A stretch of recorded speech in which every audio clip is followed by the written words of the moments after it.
ce que j'aurais aimé savoir avant de devenir entrepreneur. Je l'ai appris à mes dépens. La vie d'entrepreneur n'est pas un long fleuve tranquille. Aujourd'hui, on nous vend qu'être entrepreneur, c'est voyager tout le temps, ne travailler que 2 heures, être les pieds dans l'eau et de gagner 10 000 euros par mois. Faux et archi faux.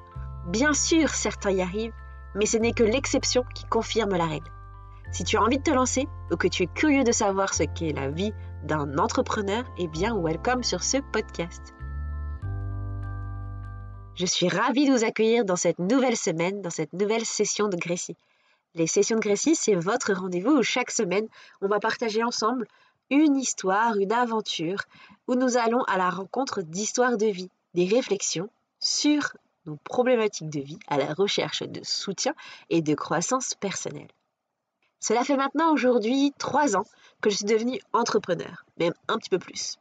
On dit qu'une entreprise, si elle survit à ces 3 ans, elle reste en vie longtemps. Je ne sais pas qui dit ça, mais je l'ai toujours entendu. Ce podcast va donc être les enseignements de ce que j'ai appris, plus ou moins douloureusement. La vie entrepreneuriale, c'est tout sauf un long fleuve tranquille, je l'ai déjà dit au départ, mais je le répète, même les plus grands entrepreneurs te le diront. Je repense encore à Marc Simoncini, le créateur de Mythique et le juré de Qui veut être mon associé. Il te dira qu'il avait plus de 50 millions de dettes alors que le jour d'avant, il était millionnaire. Leçon numéro 1, rien n'est acquis. Que ce soit financier, au niveau de la communauté, au niveau du savoir, il faut se le rentrer dans la tête. C'est quelque chose que je me suis répété pendant toutes ces années, rien n'est acquis. J'ai pu faire un énorme CA les 2 derniers mois et ne rien avoir niveau CA au mois de janvier et au mois de février. Ce qui m'amène directement à la leçon numéro 2, chaque jour a son lot de surprises, bonnes et mauvaises. Quand on est chef d'entreprise, on se dit souvent que c'est être le big boss. Être le big boss, c'est être la tête et les jambes. C'est celui qui, quand tout va bien, récolte les lauriers, mais quand tout va mal, prend aussi les coups. C'est ce que j'ai enduré cette dernière année, sur tous les coups. Chaque jour, j'avais une nouvelle difficulté à gérer et j'ai dû, plus que de me morfondre dans les dernières galères, trouver une nouvelle opportunité pour avancer, trouver des solutions qui n'existaient même pas. Je ne voulais pas couler. Bien qu'à chaque fois le nouveau problème semblait me mettre la tête un peu plus longtemps sous l'eau, je devais innover sans cesse, même quand tout paraissait impossible. Et cela me fait arriver au point qui me semble le plus important, c'est de s'organiser. L'organisation et en tout particulièrement la gestion du temps. Donc la leçon numéro 3, chaque jour, joue avec le sentiment d'urgence. Bon. Fin 2023, on peut même mettre le début de l'année 2023 à faire de plus en plus d'heures. Je crois que je suis arrivée à plus de 16 heures, il me semble, un jour. J'ai oublié cette loi fondamentale, a.k.a. la loi de Parkinson. Plus vous aurez de temps pour réaliser une tâche ou un projet, et plus vous le prendrez. Alors, il faut que l'on planifie nos actions. Ne pas hésiter à les raccourcir, ces tâches, et même encore se chronométrer.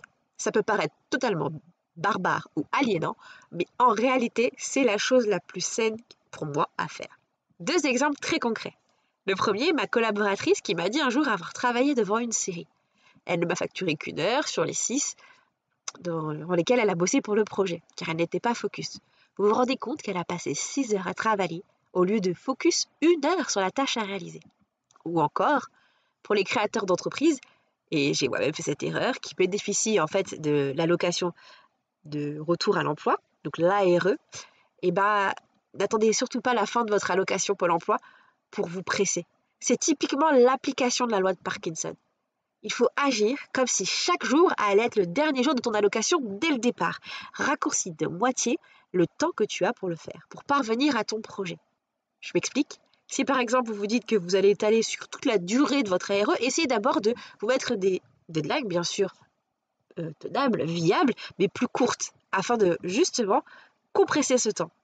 Pour les entrepreneurs en devenir ou pour ceux qui recherchent un petit peu à optimiser leur temps, si tu planifies une tâche, donne-toi des limites, tu pourras toujours t'ajouter une relecture ou 5 minutes de plus, mais tu auras maximisé tes efforts pour arriver à tout faire dans les temps.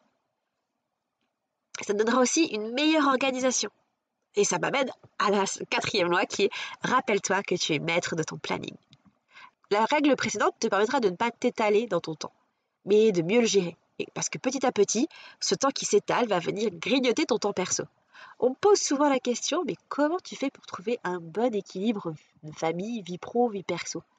La réponse, c'est que je suis la plus nulle pour trouver un équilibre familial et du travail. 16 heures par jour, vous l'avez entendu, j'ai travaillé plus de 16 heures par jour, et ce pendant des mois, sans prendre une respiration.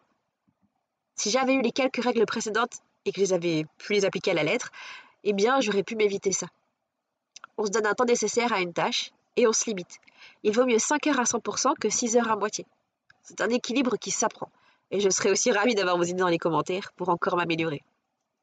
Mon conseil, bloque-toi dans ton agenda des temps perso. Si tu as tendance à déborder, et ils seront essentiels. Et ces temps-là, on les considère comme immuables. C'est comme les temps de travail. On ne viendrait pas enlever un temps de travail. Pourquoi on le fait avec notre temps perso? Je ne te dis pas de ne pas utiliser de temps à autre ce temps pour aller un peu plus loin dans les périodes de sprint, mais il ne faut pas que ce sprint se transforme en marathon pour éviter le burn-out, le surmenage ou même encore d'être tellement la tête dans le guidon qu'on ne peut plus respirer. C'est ce qui m'est arrivé.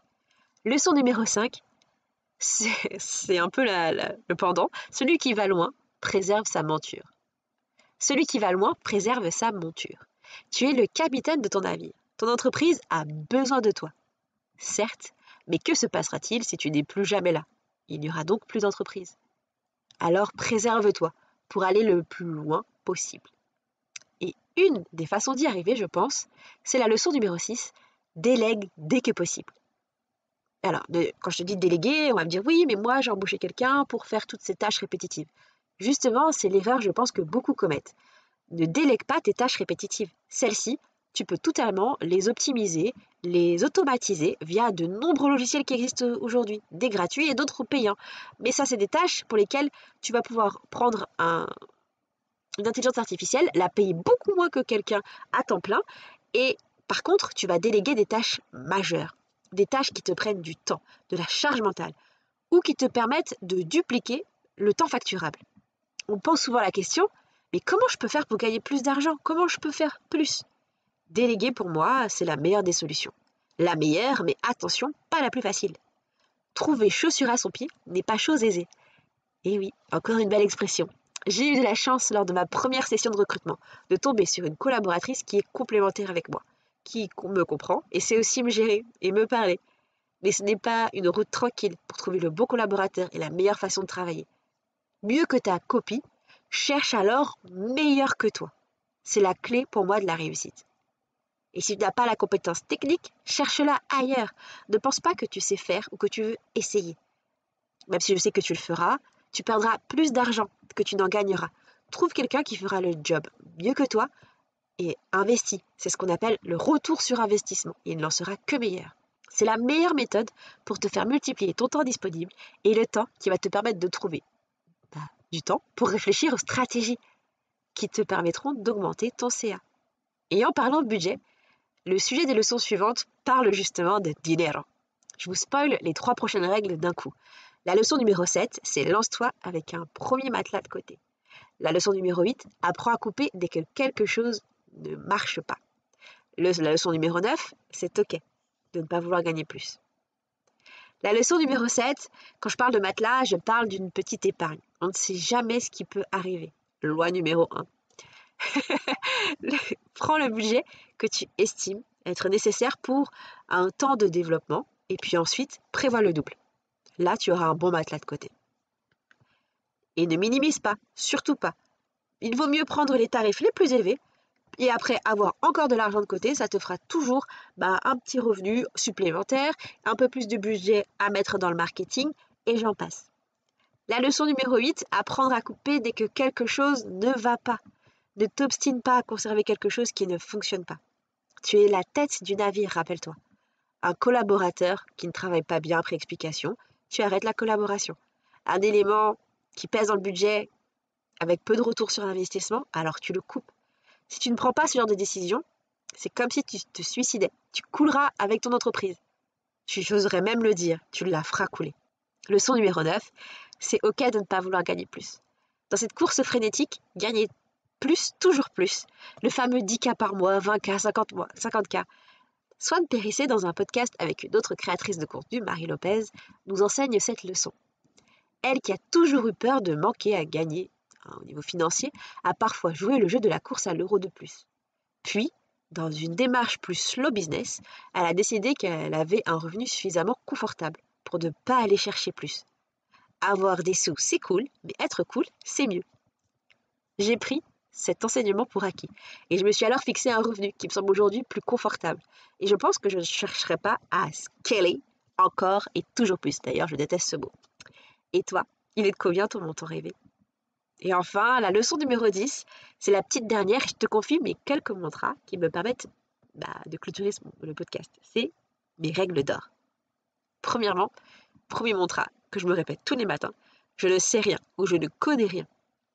Ça me permet de travailler la remise en question et toujours chercher l'excellence. Et encore mieux, approuver ce que je sais.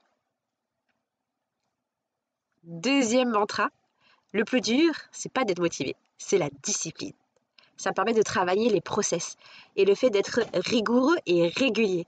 C'est avec les process qu'on obtient des choses plus automatisées, qu'on gagne du temps, qu'on améliore son planning, qu'on devient plus performant et que du coup on augmente son chiffre d'affaires. Mon troisième mantra, les plus grandes choses demandent du travail et du temps. Ça m'apprend la patience tout simplement et la volonté. Je sais que tout à l'heure j'ai dit qu'il fallait venir raccourcir au maximum le temps, parce que, rappelez-vous, cette fameuse loi de Parkinson, mais je me rappelle toujours que même si je réduis au maximum les durées pour mes tâches, si je veux réussir de grandes choses, ça va me demander du travail et du temps. Donc je n'hésite pas à raccourcir le temps de mes tâches, mais je rallonge l'espoir d'avoir quelque chose de grand. Et voilà, j'espère que ces quelques règles pourront aider ceux qui vont se lancer à l'avenir ou ceux qui se posent encore des questions sur leur métier d'entrepreneur. Je suis Gracie et plus qu'une créatrice de contenu, je suis une entrepreneuse chevronnée et passionnée. J'espère qu'avec ces quelques conseils, je pourrai vous aider à entreprendre ou à démêler ceux qui sont emmêlés. Je vous dis à la semaine prochaine. Belle journée à vous si vous l'écoutez bien le matin à 7h comme tous les vendredis. Ciao!